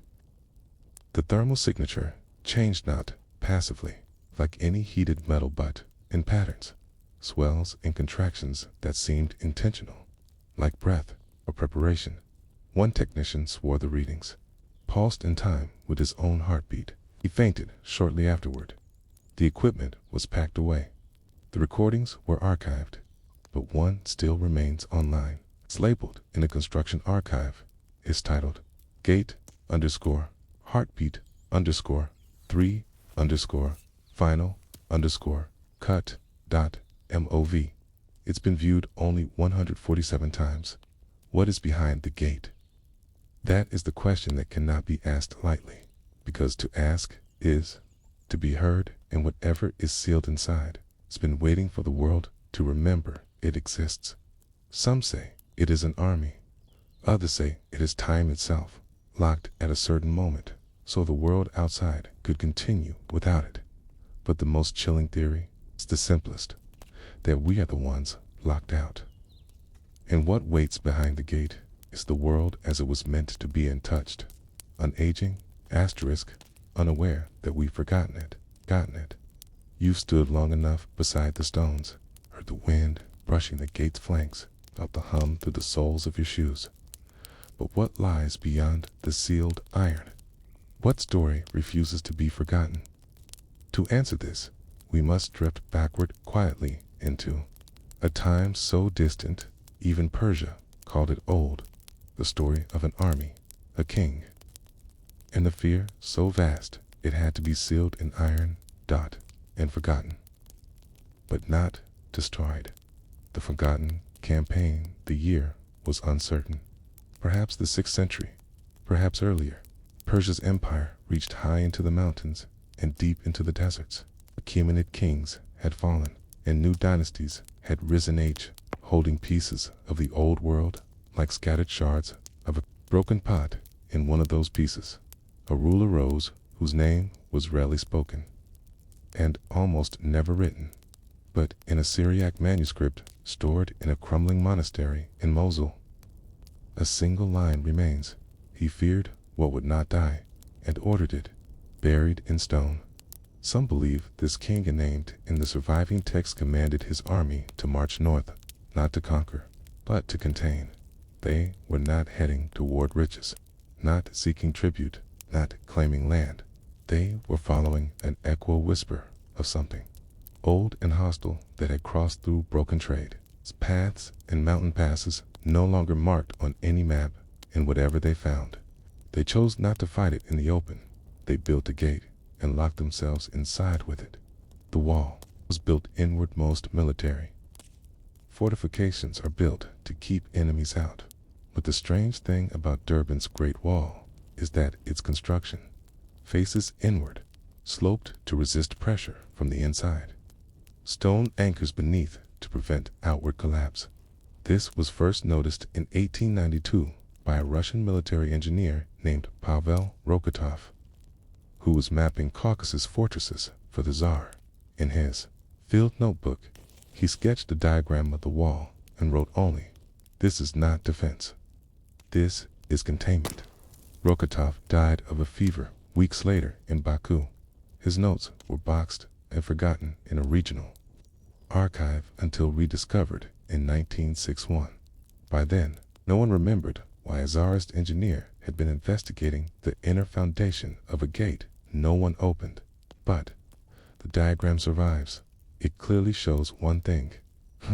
The wall was never designed to face an enemy. It was built to surround one. The manuscript with the cursed ceiling, 1714. A Jesuit scholar visiting a burned monastery outside Aleppo found a half-charred scroll fragment inside a sealed cabinet. The document, written in Middle Persian, referenced a ritual, the silence of sealing. It described how 27,000 of the king's devoted warriors entered the gate after marching for 40 days, carrying no provisions for return. It said they brought iron, soil, woodless torches, and a drum that beats without hand. And once inside, the gate was locked not by mechanics, but by invocation. They sang no song, they spoke no word, only breath and heartbeat, and the will to vanish into silence. The last line of the scroll reads, "And the king said, let no descendant remember this day, lest the gate listen again." The scholar who found the scroll died 2 years later, but before that, he painted a strange mural on the inside of his study wall. It showed a mountain with a door. Above it floated no sun, only a closed eye, a door to a different time. One modern theory, not proven, not accepted, but quietly considered, suggests the Gate of Darban is not merely a door in space, but in time, that behind the sealed structure lies not a chamber, not a tunnel, but a moment, preserved, waiting, when,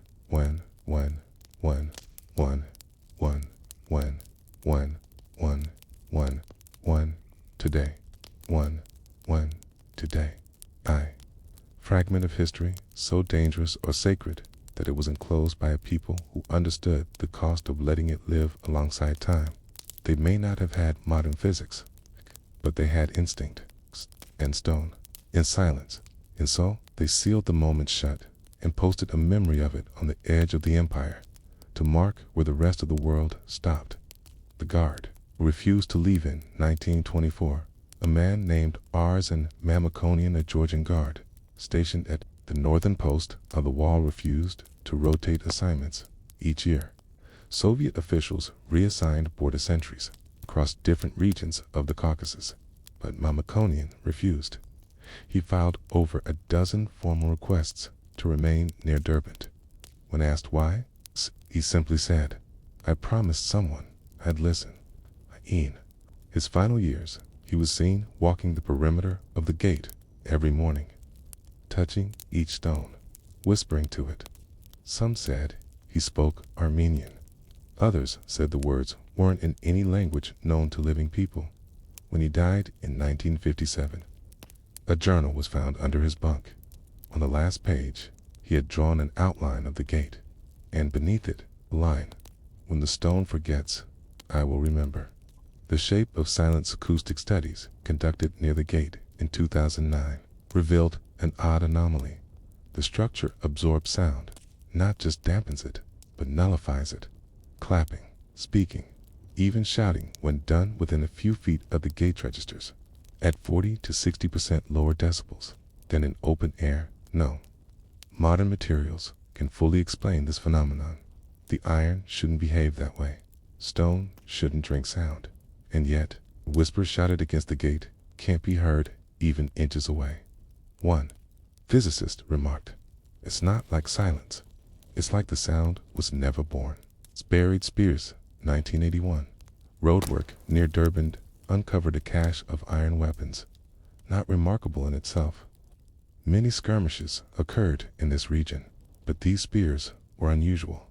The iron tips were uncorroded. The shafts, petrified wood, were impossibly well preserved, and each had a single glyph carved at the base of the blade, a circle within a square. No language or tribe in the region used this symbol, but when shown to villagers, a few older residents turned pale and asked that the image be taken away. One woman simply crossed self and said, "They are not from our war. Where are the 27,000? The scroll was even half right." Nearly 30,000 soldiers walked into the sealed gate. None came back. No memorials were erected. No names recorded. No successors named.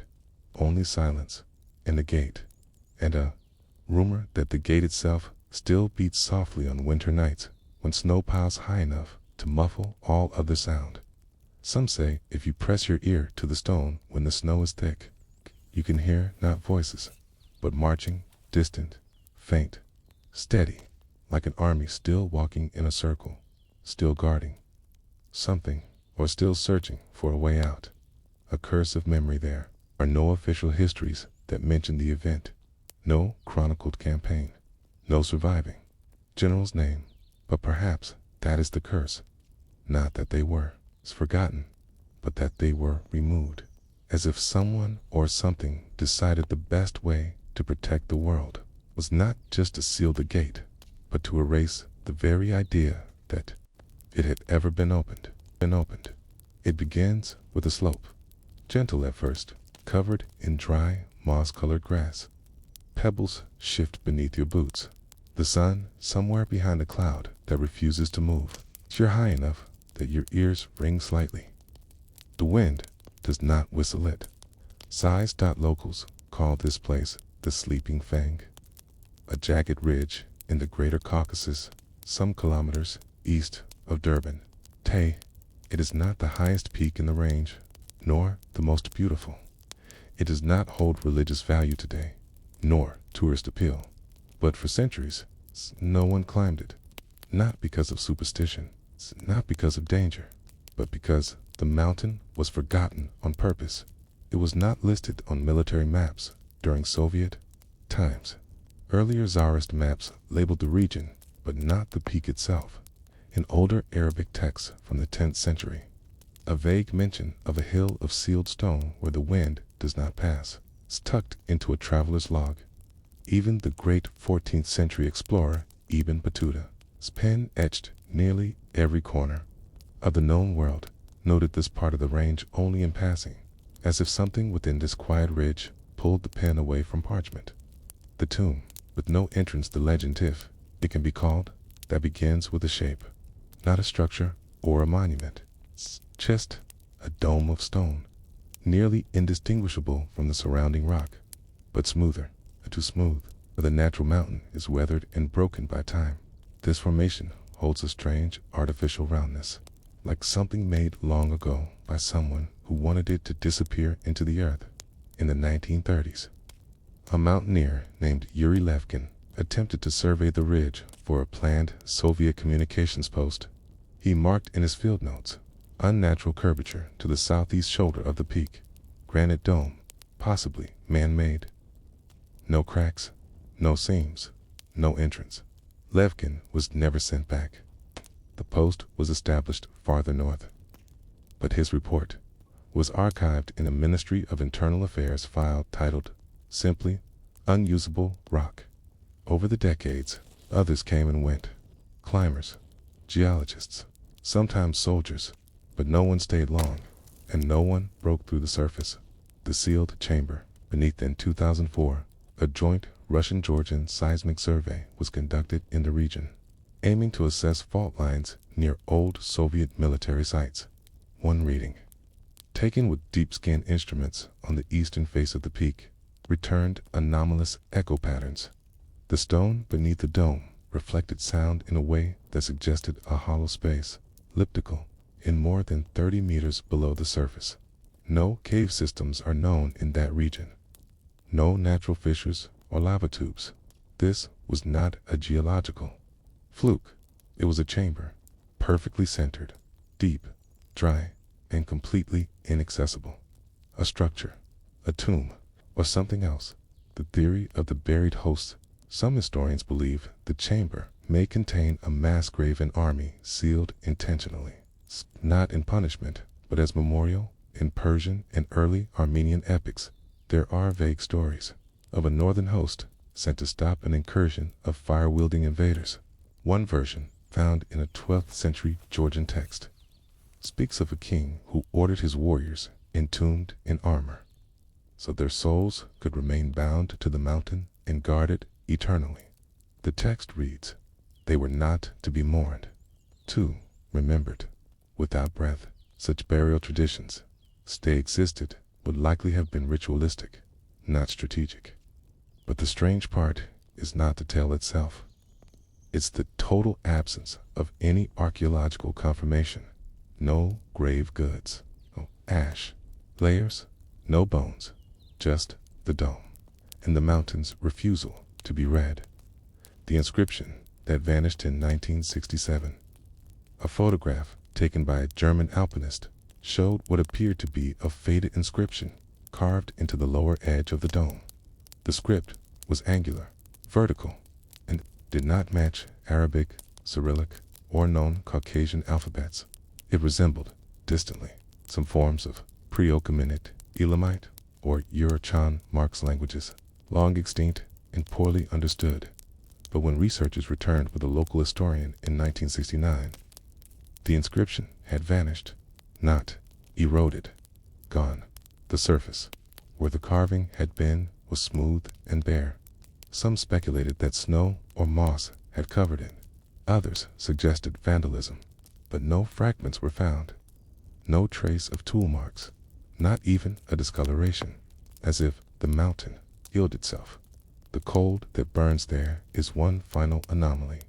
Those who attempt to camp near the dome report strange thermal shifts during the night when temperatures dip below freezing.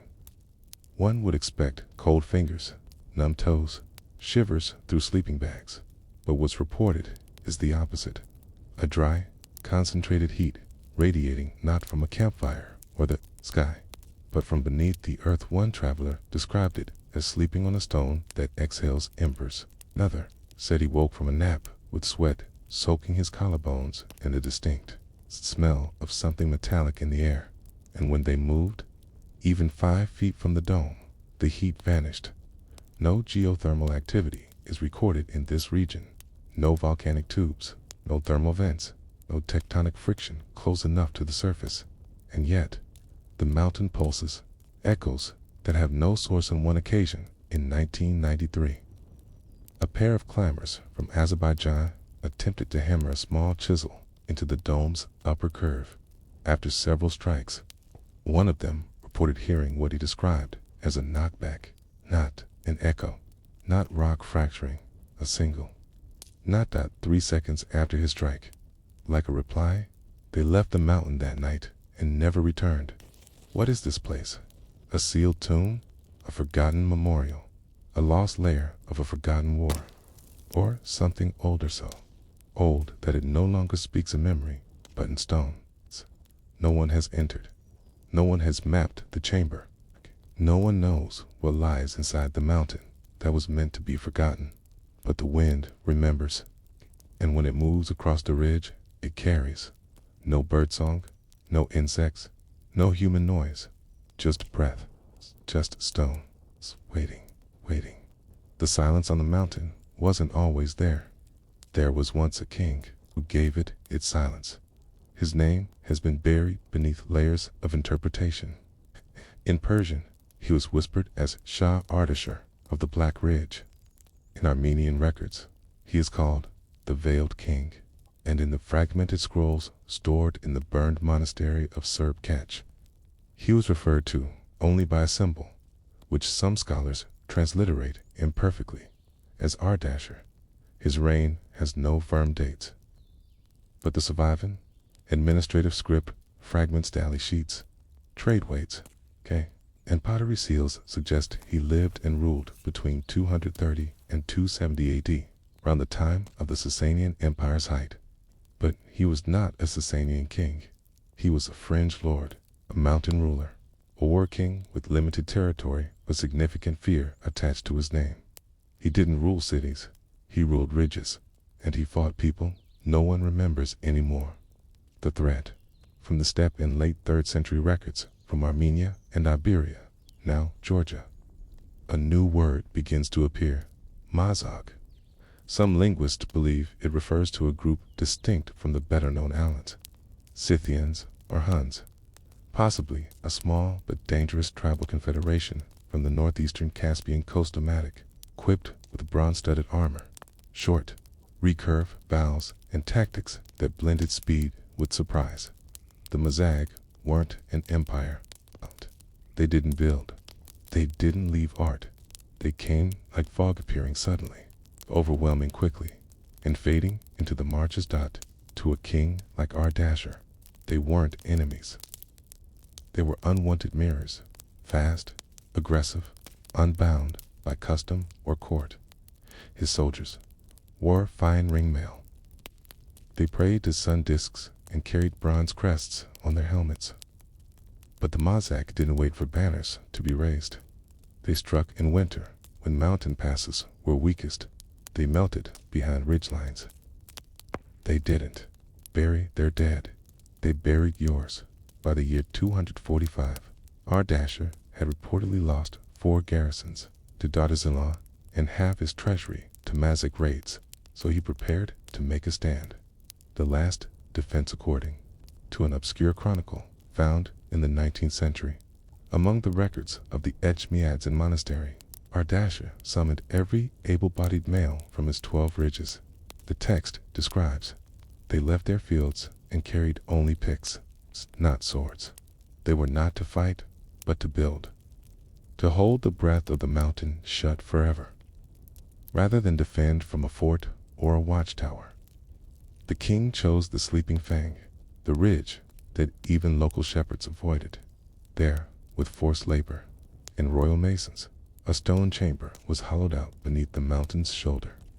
Tools would have been crude iron chisels, fire setting, perhaps even water expansion to split rock. But the construction was methodical. Inside, the chamber was lined not with decorative murals, but with polished basalt, each slab placed for strength, not beauty. Then came the army. Not a burial, a strategy. Many modern historians believe the story is exaggerated or invented, but the regional epics insist. The king sent his own men into the mountain, hundreds of them, armed, armored, well-fed, alive. One version claims they entered voluntarily, believing they were setting a trap waiting in ambush, buried like a sword in its scabbard, to be released once the Mazak invaded the valley below. Another says the men were sacrificed, sealed and alive as guardians of the tomb, to bind the Mazak spirits and keep them from reaching the southern kingdoms. In both versions, Ardasher ordered the entrance sealed completely with a basalt slab, mortared and sanded until no crack remained, then layered with debris, then shaped into the mountain's natural slope so it would not appear like a tomb or a fortress or even a memory, just stone and air, sleep, the waiting that never ended. But the Mazak never came. A strange winter descended, the next year longer than normal. Windless, with heavy rains that turned rivers to mud. In the north, disease tore through the Mazak herds. In the east, infighting between rival tribes splintered. Their leaders, the army inside the mountain, waited. No trumpet, no drum, no signal, and the king, believing perhaps he had been betrayed by his own vision, ordered no one to open the tomb. The men inside starved, or suffocated, or died of thirst. Some say they chanted until the end. Others say they scratched their names into the basalt. But no one alive has ever seen those walls. The curse in the name there is one strange artifact that may confirm the tomb's existence. In 1911, a trader from Tabriz sold a broken ceramic fragment to a German collector in Istanbul. The shard bore 3 lines of script in Parthian and 1 in Old Persian. It's translated. The lines read, "The king does not call the mountain sacred. He calls it ashamed. No name must be carved upon its side. Let it swallow memory." This is the only known source to refer to a mountain shamed by what lies beneath. Not cursed, not honored, not mourned, just removed. Archaeologists who were told to stop in the late 1980s during a short window of archaeological freedom before the Soviet Union's collapse. A research team from Yerevan State University attempted to revisit the dome site. They arrived with ground-penetrating radar. They camped for 3 days. On the 4th, their lead geophysicist reportedly received a handwritten message slipped under his tent flap. The note was in Russian, unsigned. It said, "Some stone is better left unopened." What sleeps inside is older than empire. The team packed and left the same afternoon. No report was published. No academic paper written. Just field notes. In silence. The story has no clean ending. The king's line vanished within a generation. The mausoleum disappeared entirely. The tomb was never found again. The mountain became a whisper, then a rumor, then an absence. But some nights, when clouds roll low over the Caucasus and winds refuse to howl, there is a stillness, strange heat, and a dome that never cracks, never speaks, and never forgets what it was asked to carry. In the far reaches of what is now the Republic of Dagestan, there's a place where the stones are so tightly fitted, the wind cannot whistle between them. Shepherds pass through quickly. Birds avoid nesting there, and for generations, locals have called it Gu-e-Kamosh, the silent jaw. It's not on tourist maps. There is no marker, no trail, no monument, but if you know what to look for, if you know the curve of the ridge and the shape of the blackened stone that rests on its western lip, then you might see the outline of a place where something once breathed and now refuses to. This is the final trace of a forgotten act of loyalty, or madness, or both, and perhaps the last physical clue in a puzzle that no one was meant to finish. The king who never forgave himself in stories passed down through Persian, Georgian, and Armenian oral traditions. King Ardashir, the same warlord who sealed his own army into the mountain, did not die in battle, nor was he deposed. He simply vanished from history. One tale from a 13th century Armenian codex refers to him as the Stone King and claims he lived his final years in a small cave above the sealed chamber, meditating, writing, and refusing to speak to anyone who approached. Another suggests he walked into the mountain again, alone, and never came out. The Shahnameh, Persia's great national epic, makes no mention of Ardashir, nor do the Zoroastrian chronicles, nor the Christian conversion texts of Armenia, nor the Islamic histories that came after. He was not cursed. He was erased, not out of hatred, but out of unease. To remember him would mean remembering what he did, and what he failed to undo. The Tomb Without Names. In 2007, a team of independent archaeologists, funded quietly by a historical foundation in Tbilisi, attempted to locate what they believed might be the true tomb. Using satellite elevation data, they identified a ridge just north of Durban, facing the Caspian, where wind erosion had uncovered an unusual basalt face beneath layers of limestone. It wasn't decorative. It didn't look carved. It looked ... Placed. Over 2 weeks, they brushed back soil, documented lichen growth, mapped cracks, and ran ground sonar. What they found was strange. The rock face was perfectly smooth, more so than anything natural in the region. No tool marks, no seams, just a slope, roughly 30 feet long, interrupted by a single horizontal vein of darker stone, perhaps a lentil, core, a lid. There were no inscriptions, no bones, no offerings. The tomb, if it was a tomb, had no name, only silence. And yet, the ground beneath it registered as hollow, roughly the size of a small chamber, enclosed, dry. The team never returned. Their final notes, published quietly in an academic journal with only 30 subscribers, concluded, if this was a tomb, it was built not to be visited, but to be forgotten. Language for the dead theories have abounded. Some claim the king sealed the mountain because he feared the Mazag were not entirely human, that their raids brought more than soldiers. They brought spirits, plagues, shadows, that by sealing his men inside, he also sealed the infection. Others believed the act was one of penance. The mountain became his confession booth, and the sealed soldiers were his sins. Still others, more skeptical, think the story is pure metaphor, that there never was a tomb, that it's all allegory for political collapse, how kings sacrifice their own strength to preserve an illusion of power. But one curious discovery complicates things. In 2015, a hiker along the southern ridges of Dagestan found a piece of carved stone with symbols unfamiliar to modern scripts. Not cuneiform, not Pahlavi, not Armenian, when shown to a regional linguist. The symbols were tentatively matched to an obscure proto-language once spoken by early Caspian tribes. The translation was fragmentary, but one phrase could be made out.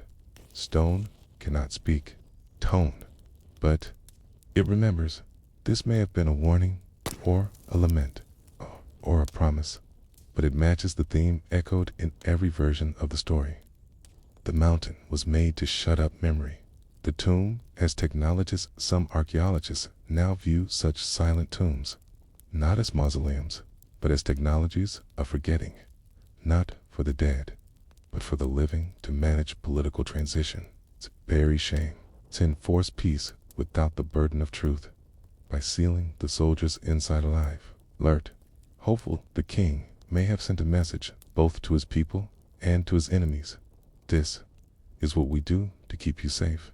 But the price of that safety was uncertainty. No one knew if the soldiers had died in minutes or waited 4 years. No one knew if the tomb could be opened, or should be. It was too dangerous to test, and too sacred to touch, so it endured, like a nuclear waste site, marked but unexplored. Too dangerous to open, too important to forget. Tomb became an ancient analog of something profoundly modern, buried consequence, echoes in the present in recent years. Interest in the tomb has resurfaced. Documentaries have speculated about it. Poets have written verses about the silence inside. A short animated film from Iran depicted the mountain as a sleeping lion with stone eyelids that would one day open, but no excavation has been approved. No dig has begun. And local legends grow only stronger. Today, local children are told that, if you listen closely at night, you can hear armored footsteps beneath the soil, that the wind around the ridge doesn't howl, it breathes, as if waiting for someone to speak the unspoken command. Open it. But no one does, because no one knows what they'd find, or who they might wake. So what remains? A smooth rock face that doesn't weather. A story passed in 5 different languages, all with the same ending. A king without a name. An army without a grave. A mountain that holds its silence tighter than any vault ever forged. Perhaps that's the lesson, that in some corners of history, forgetting was not a flaw. It was the feature, the goal, the design, and that there are places deep, sealed, and still where history does not ask to be remembered, only left alone, alone.